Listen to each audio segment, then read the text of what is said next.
adalah seorang pembesar dari Bani Salamah yang dihormati dan disegani. Dia sangat bergantung kepada penyembahan patung. Amr bin Jamuh memiliki patung yang terbuat dari bahan kayu yang paling mahal, yang dia beri nama Manat. Sungguh Amr bin Jamuh sangat berlebihan dalam merawat si Manat. Dia melumurinya dengan minyak wangi yang paling mahal di masa itu. Ketika cahaya Islam telah menyinari keluarga Amr, yaitu istri dan ketiga anaknya, Muawidh, Mu'adz, dan Khailat, Amr masih tetap berada di agama nenek moyangnya di usia yang sudah tua, yaitu 60 tahun. Ketika tiga anaknya mengajak mengikuti agama Muhammad, si Amr berkata, "Aku tidak akan memutuskan suatu perkara tanpa melibatkan patung kesayanganku, Manat." Anak-anak pun berkata, "Bukankah si Manat hanya sebuah patung yang terbuat dari kayu yang dulu tidak berakal dan tidak berguna?" Kemudian Amr pergi ke patung kesayangannya, ia memuji dan menyanjungnya, lalu mulailah dia mengadu kepada Manat tentang keadaan tiga anak yang telah meninggalkan agama nenek moyangnya. Dia berkata, "Akankah engkau murka ya Manat?"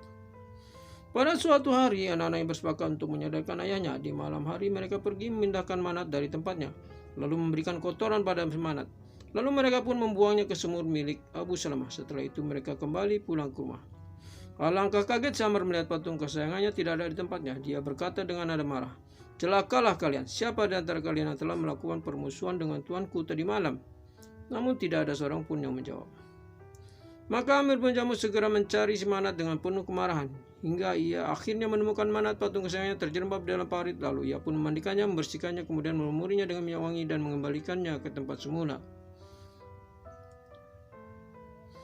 Keesokan malamnya, anak-anaknya melakukan hal yang sama kepada patung Manat, dan keesokan paginya Amr melakukan hal yang sama kepada patung kesayangannya, mencucinya, membersihkannya, dan meminta maaf kepada patung tersebut.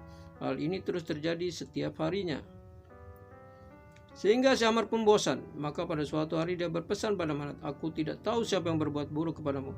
Aku sekarang tidak mampu menghalanginya, maka hadanglah keburukan yang menimpamu. Ini kusiapkan pedang, kuletakkan di sisimu." Lalu Amr pergi tidur.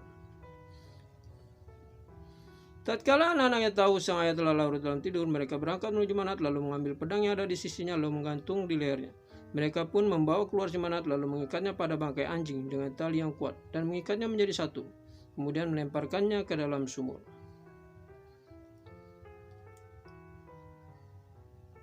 Keesokan harinya si tua itu bangun dan tidurnya, namun ia tidak mendapat patung pada tempatnya, lalu ia mencarinya di luar rumah.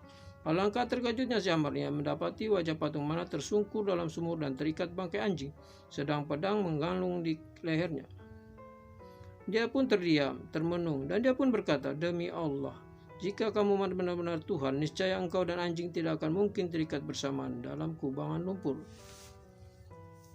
Setelah kejadian ini, Amr bin Jamuh memasuki babak baru dalam hidupnya dengan masuk Islam, merasakan manisnya iman dan membawanya untuk menyesali di setiap detik yang dijalani dalam kubangan lumpur kesyirikan. Amr bin Jamuh mati sebagai syuhada dalam peperangan Uhud. Semoga Allah merahmatinya.